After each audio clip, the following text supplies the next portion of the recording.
second term in office has been rocked by a series of corruption scandals. Corruption just seems to be something that we cannot get rid of. I want to give you the wider picture now of healthcare in the country.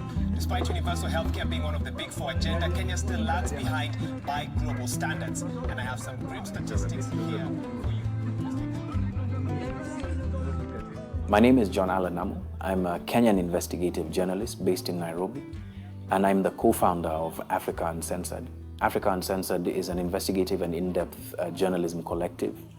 Our goal is to show Africa as it really is, the good, the bad, the ugly, the potential.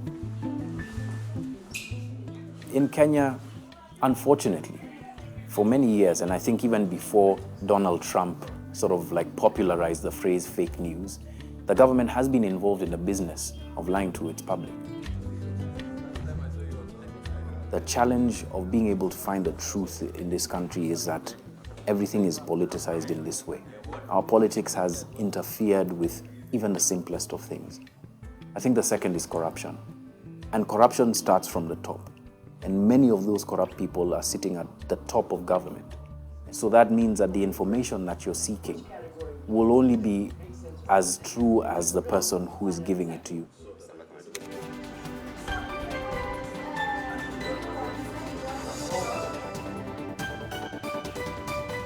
Tomorrow is World Press Freedom Day. It's being celebrated in Addis Ababa, Ethiopia. That's where the world will congregate tomorrow for that. And at the same time, International Federation of Journalists says in 2018, 94 journalists were killed. 94 journalists were killed. But what's the state of media in Kenya? That's what we're interrogating today on the program. And that's what we've called our guests here to have that discussion. And how do journalists navigate in a position, in a situation where they feel that those in authority are opaque in how they transact? And that's a difficult question to answer, especially in this country, because we're perceived to be the freer media in the region. But I really think we need to have a more substantive and more long-running discussion about what's happening in the counties, right? Because that's where the people are really at the coalface there, you know, and they're facing very powerful individuals who operate with impunity and very often threaten the lives of journalists. Would you recommend more journalists explore independent journalism, the path you took a couple of years back? For sure.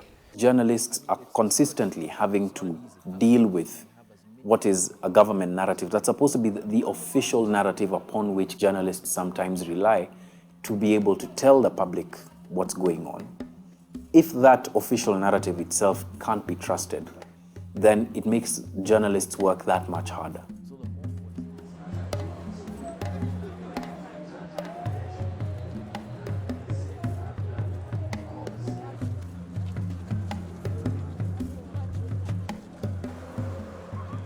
When I was in mainstream media, a number of things happened from about 2012 onwards. My own view that I should go out on my own. Yeah, good to see you, man. Been a minute. How things? And the first thing that did take place was that we became targets of the state in terms of trying to suppress the kind of information that we were producing. In 2014, we produced an investigative report about the 2013 general election. And my boss's boss clearly told me, don't challenge the presidency. The fact that I, as a journalist, was told that you can go this far and no further in a company that was supposed to uphold the values of public interest, that didn't sit well with me. And that's where my colleagues and I decided to found Africa Uncensored and step out.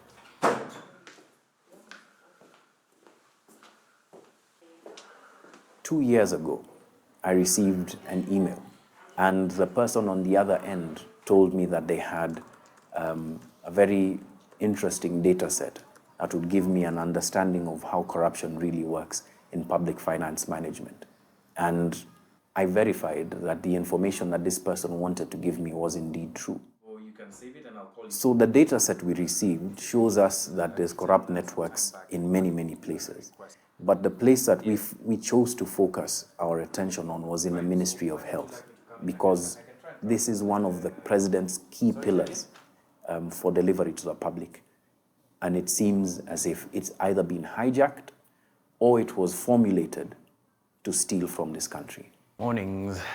Morning. Hey, how are you guys? All right. Purity, now under wealth managers, we are looking at people who are now managing this wealth that seems to be lost corruptly, and the connections that has to these 263 companies. So now, Joy, in terms of impact, the line of questions. Our investigation started Just general information, on but in terms of news that we questioned. At the time, we didn't think that it was fake news. But as we've investigated, it's become very clear that certain aspects of what the government was saying regarding the medical equipment leasing scheme are indeed fake news. For ATM? Purity is our head of data. She's a statistician, and she's very, very good at looking at data sets and trying to extract meaning from them. So among other things, Purity has been doing quite a bit of research, looking into people who we are calling wealth managers. We're calling them wealth managers because at the time we weren't absolutely sure whether these people were conduits for corrupt proceeds or they played a role that helped manage those corrupt networks. I get what they could be, what a FAQ could be. Like Now, Joy is looking at what the impact of what the data is saying is on the public. So Joy will go out and find many of the human stories that you'll see in our report.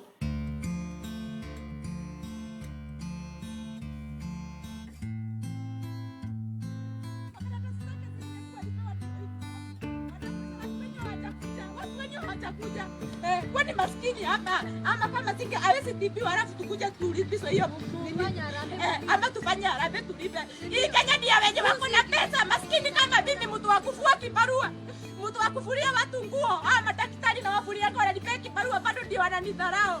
Hii Kenya ni ya maskini, ni ya matajiri wenye wako na pesa. Mwenye ana pesa hii Kenya hajulikani kwa saa hii. Hakuna shida, bado tu tukakupia kwetu sasa.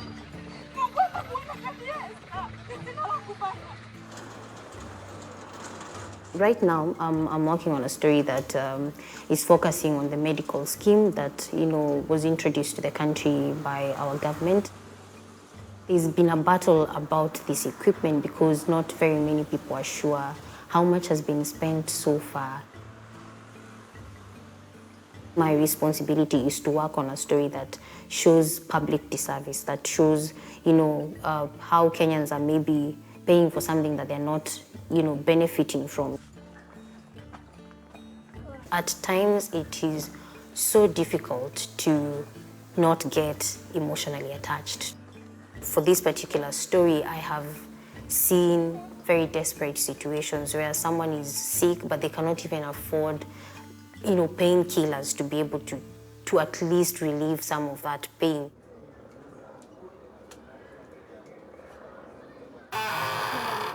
Sasa Gladys, habari yako? Nzuri. Nimekuja kutembea sasa. Karibu. Mnaendelea aje? Tuko tu hapa. Esther, habari yako? Nzuri. Mnaendelea aje? Niambie sasa ni nini ambayo sasa uko mgonjwa wapi? Kansa. Kansa ya wapi? Njia uzazi. Cervical. Imekuwa daktari alikwambia sasa uko na cervical cancer mwaka gani? 2018. Na sasa vile ulifika Kenyatta. Kaanza kuniweka damu alafu kaniambia amenipea ruhusa kwanza niende nyumbani. Alafu nitakuwa nikienda kliniki. Nianze na ngiri 20 na hatuna. Kana watoto wawili bwana tuliachana. Mbona mliachana? Nisikia niko mgonjwa. Akaachana na mimi. Sijai muona tena. Sijui alienda wapi. Ndio batu watu wanisaidie. Tindiga pone. So hizi ndo makaratasi za hosi? Hii ni makaratasi ya Esther ya hosi. Hii ndiyo alianza nayo. Alianzisha Kiambu. Huko ndio tulijulia Esther akona kansa. Jumi nilistuka vile niliambiwa sister yangu akona kansa.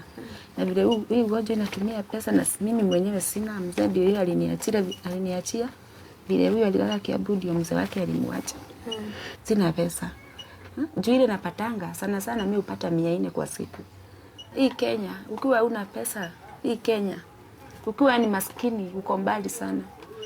Kitambo ufikiwe ni ngumu. Ni ngumu.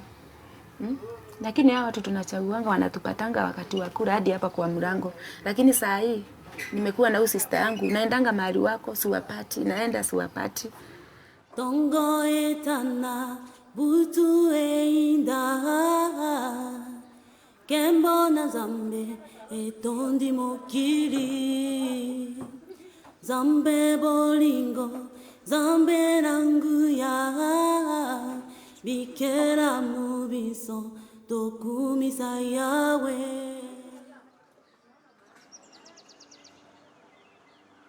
What you want to do is to establish whether she's the one. Whether she's the one. To find out if she's the one and to Yes. find out how she gets to engage Exactly. with these companies. Like, what's the criteria? What's the process? So the data itself is our prima facie evidence. This But, today? yeah. Like, is there an ethics issue with that before we So try to? there is an ethical issue with it, but why we're navigating it this way is because we already have the prima facie evidence. It's only that we were wondering about the ethical issue and how we could do it ethically and Yeah. still get the information. Much as it feels internally uncomfortable that you're going to be putting somebody on the spot next week, but that essentially is what journalism is, right? So you're looking for the truth. The truth sometimes can be uncomfortable for people to reveal, and they might not like you for it, right? In fact, I can guarantee you in this case that she won't like you for it. But what we spent the past couple of months in doing is, specifically you, has been verifying that what we have been doing is true. We're going to confirm it with the person who's at the center of it. But you'll be fine. Yeah. So? Okay. Will I Another have thing- to keep her like comfortable in the beginning of the conversation? Yeah, like, just be natural. Being the first time to do such an investigation, I feel nervous, scared, and uncertain about what may happen. And I also feel, is it nice what I'm doing? Is it fair? Should I just go and just ask her all the questions the way they are without pretending?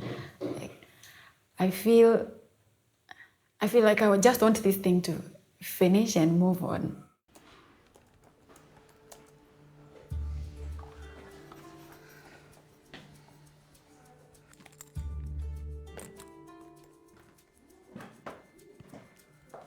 What we found out so far is quite overwhelming. Billions of money that is unexplained because some of the transactions we are seeing are ridiculous. The reputation, the double payments, and this profession alone can't do that. There must be a government official effecting these transactions. Numbers never lie. The biggest challenge is the restrictions to access that data. There is, of course, effort to make sure that that data is not accessible to the public, so that whenever there is propaganda about something, then we have something to counter that. We have evidence. But if you don't freely have that information, what else can we do? That's how now you find even some of the journalists having to be part of the fake news as well, because there's no access to the truth.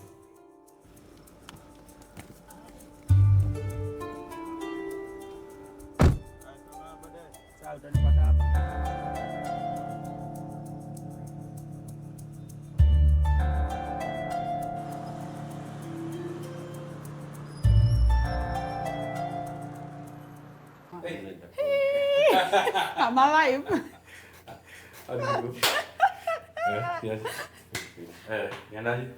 Ding ding. Here. Hi. Then 2 minutes we go in. And she's this nice, cute mom. Yeah. She's so yellow. She's nice. Yeah. So you're like company secretary to many companies. Yeah, she's like, yeah, I have as many networks as my age. Oh, really? Okay. I wasn't there in a meeting, but I suspect that even though she was motherly, she's very protective. Exactly. This is the first meeting. But we need to think clearly about what questions we go and ask. Now we've confirmed that the person is that person operating from an office in town, and that she seems to be the person who's dealing in that business. The next step after this, and after making our confirmations, will be now to go and give a right to respond. We say, look, we have, looked through this data. We have seen that you're connected to 263. At what point are you saying this? How do I now change from this nice girl I was? You're not a bad person. But you're not a bad person. You're not a bad person. I'm not certain how the next step is gonna go, but we have to get a right of response about what we are writing in her story. So definitely, whether I want it or not, we still have to go back and get her view about all these facts that we have about her.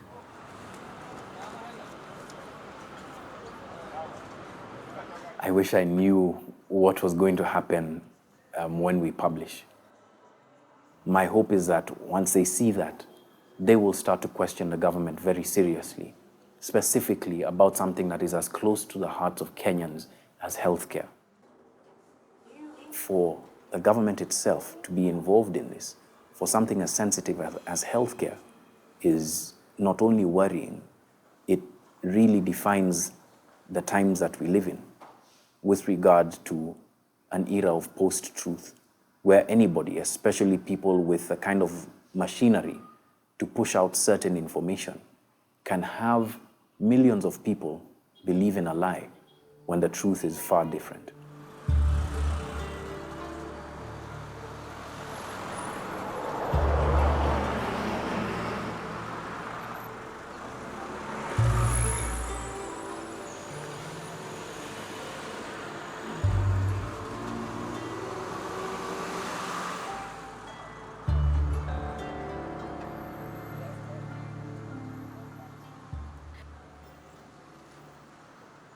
Today I woke up like before the alarm went off at 4 a.m. and I found myself just thinking about the questions that I want to ask her and the confirmations that I want her to make, and I was thinking, how will this go? Which is the best way to get this information from her in a secure way?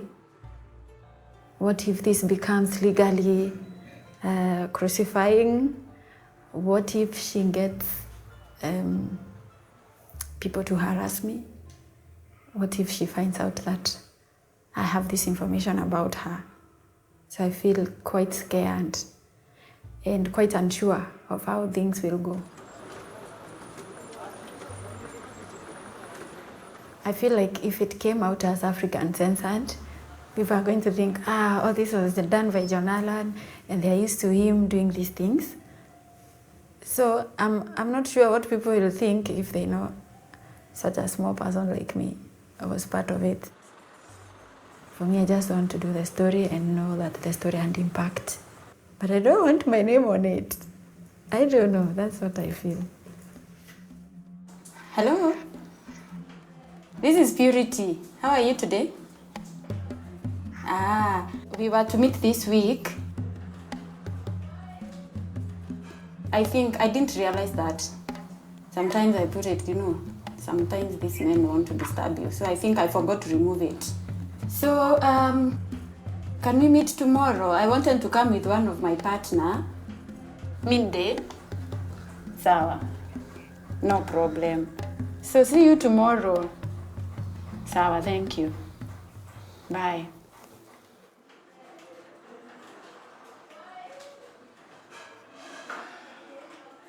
Fake news and the use of false information has become somewhat of a primary pillar of government or state strategy whenever they want to do something.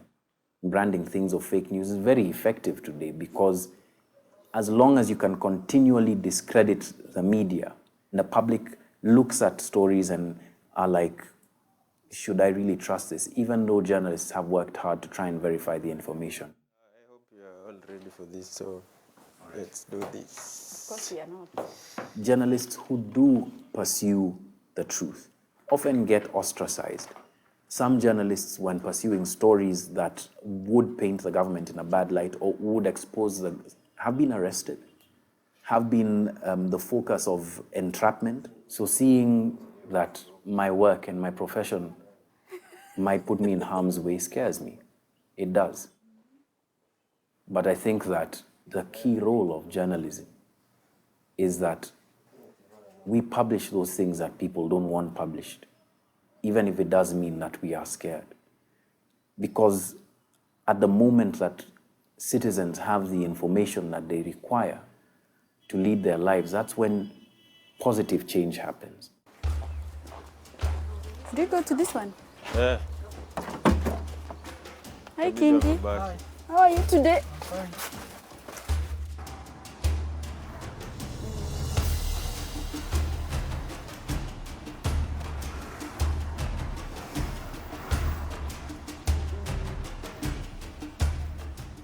This is a very, very good opportunity for me to use my skills for once for humanity.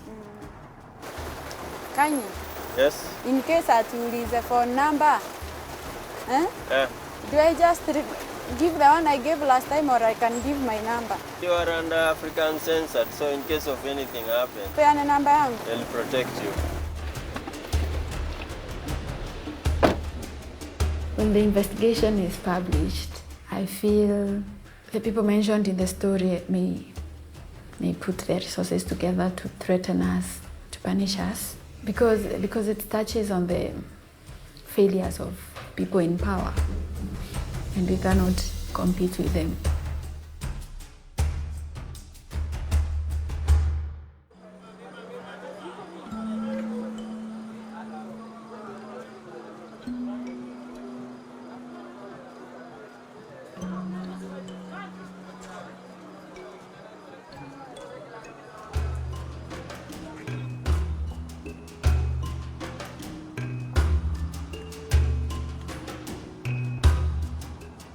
You might not know the person who you're doing this story for, but that person will find it important. And one day that person could find you just to say thank you.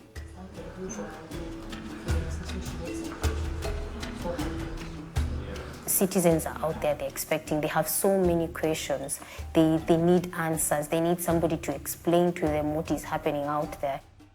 So whatever we do, we ensure that what we've taken out there is nothing but the truth.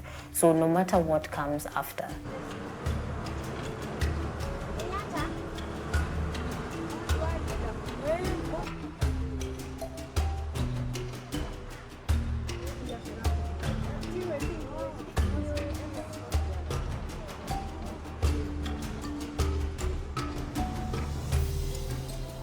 I feel it is worth the sacrifice. I think one day when corruption reduces, maybe gets eliminated, I will stand content having taken part in my own little way.